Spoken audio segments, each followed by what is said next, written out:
Hey guys, welcome back to another chess lesson. In this video, I'm going to talk about how we calculate whether or not capturing something is safe. When we talk about capturing, we often think of simple captures or trades with only a few pieces involved, but a game of chess begins with 32 pieces on the board, so you're bound to run into some situations where there are lots of pieces involved in a trade, and it can get difficult to see whether or not capturing something is safe. The goal of this video is to show you how you can figure out whether or not capturing something is good or bad for you. So without further ado, let's get right into it. First off, before we look at the complicated positions, let's first take a look at the most simple possible position. In this position, we have a rook that can capture a black pawn. Because our rook is attacking the pawn, we call the rook an attacker. Right now, if it was our move, we could capture the black pawn and black wouldn't be able to do anything because black doesn't have any other pieces to work with. But how about when we give black their own defender, a rook, to defend the pawn? Well, now when we capture, black can capture back with the rook, and that's not good for us because our rook is worth more than black's pawn. From this example, we can see that in order to safely capture something, we need to have more attackers than our opponent has defenders, by at least one, otherwise we won't gain an advantage.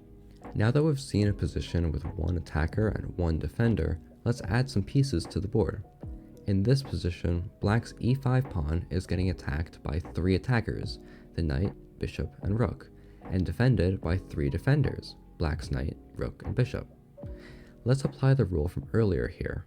Since 3 equals 3, meaning there are the same amount of attackers as defenders, this trade will end up being losing for us. Let's see if we're right. Once we capture with the knight, black will capture back with their knight, then it will capture with the bishop, and they'll capture with their bishop, and we'll capture with the rook, and black will capture with the rook, and now we've ran out of fuel and lost all of our pieces. If we compare the original position to the new position, before we were only down a pawn, so 1 point, but now after capturing, we have nothing, and our opponent has a rook, so now we're down 5 points. Before we move further, I want to mention that when we see these big trades with 5 or 6 captures move after move, 99% of the time, we're going to be capturing using our less valuable pieces first. If we look at this example, if we capture black's pawn with our bishop first, then once black captures back, in this interaction, we have lost the least possible amount of material. So once we capture back, we will have gained more material than black, which will cause black to want to capture again, and so on for however many times until there are no more pieces left.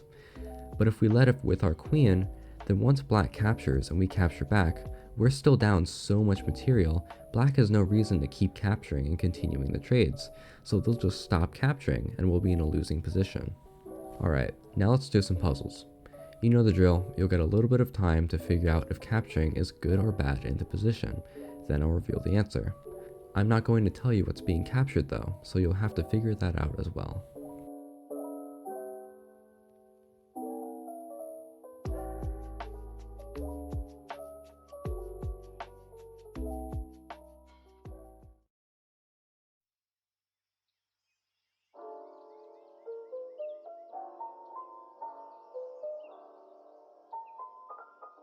In this position, black's f5 knight is being attacked by both our knight and bishop, and only being defended by black's one pawn.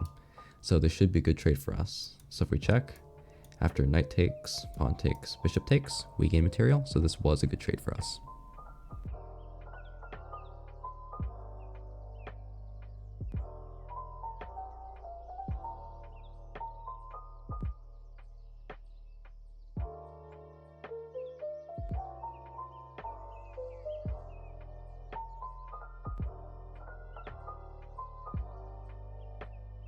In this position, we're attacking the g6 knight with our pawn, rook, and queen, so 3 attackers, and black is defending with a queen and bishop, so 2 defenders. So this should be a good trade for us. Let's check. Pawn takes, bishop takes, rook takes, and queen takes. We gain more material. This is a good trade for us.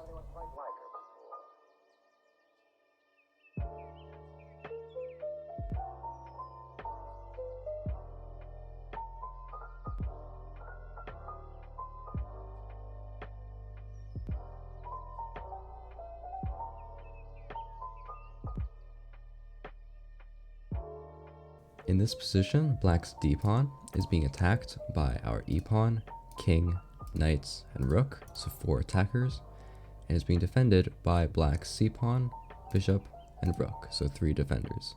So this should be a good trade for us.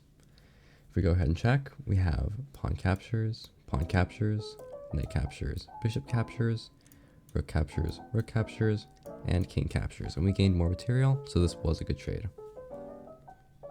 Alright, now that we've seen some regular positions, let's take a look at a special situation that might pop up from time to time with batteries. I don't think I've talked in depth on batteries before, but basically a battery is a piece formation where you put 2 pieces that can attack the same line on that line so that you get double the firepower.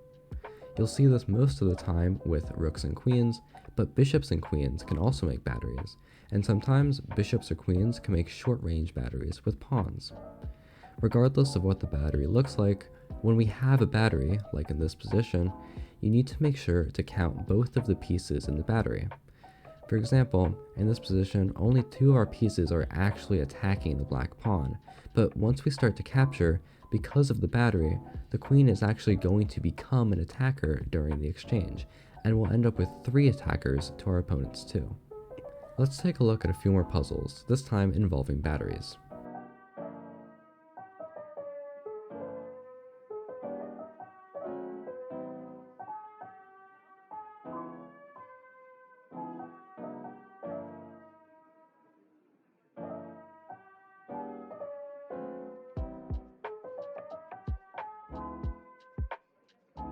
In this position, we're looking at the c3 pawn, so there's 2 batteries that we need to look out for. We have white's battery with the 2 rooks and the queen, and we have black's battery with the queen and rook. So when we're counting our attackers, we have our b2 pawn, our e3 rook, and then we have the rest of the battery, so we have the rook and the queen. So that gives us 4 attackers. For black is defending with the b4 bishop, the c5 rook, and also the queen's in the battery, so they have the queen defending as well. So that gives them 3 defenders. So we have 4 attackers versus 3 defenders. This should be a good trade. Let's see.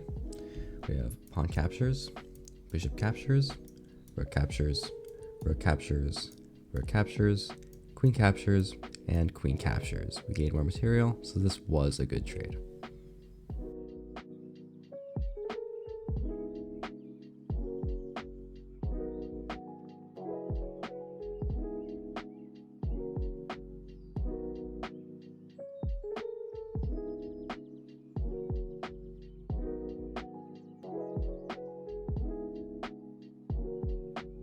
In this position, we're attacking the c6 bishop with the knight and the queen, and black is defending with the queen, but also the rook because the queen and rook are in a battery.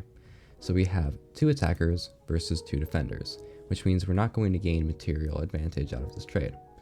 We can check that with knight captures, queen captures, and rook captures, and you'll see that both sides gained the same amount of material, so we didn't actually gain any material advantage in this exchange.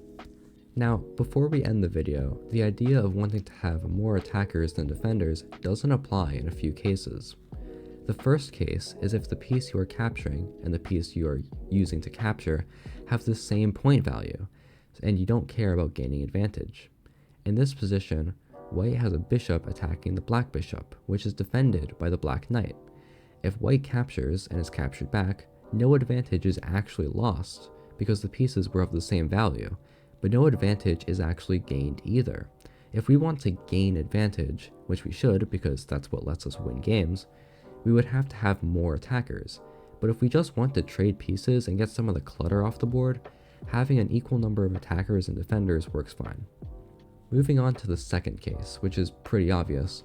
When your attacker is worth less than the piece you are capturing, you don't need to compare defenders and attackers, because it doesn't matter how many times the piece you are capturing is defended, you're going to get a good deal by capturing it.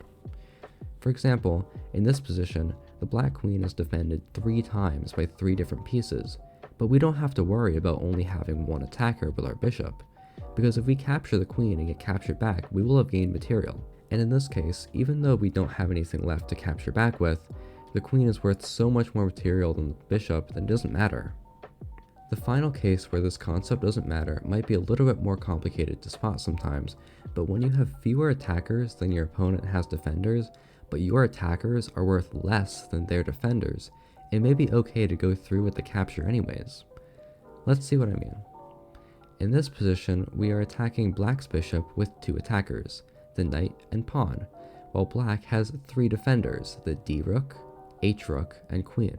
However, we can go ahead and capture the bishop with our pawn anyways, because if we look now at the position, if Black captures back with a rook and we capture with our knight, after Black captures back with the other rook, we gained 5 plus 3 points of material with the rook and bishop, whereas Black only gained 1 plus 3 points of material with the pawn and knight, so it's actually a better deal for us.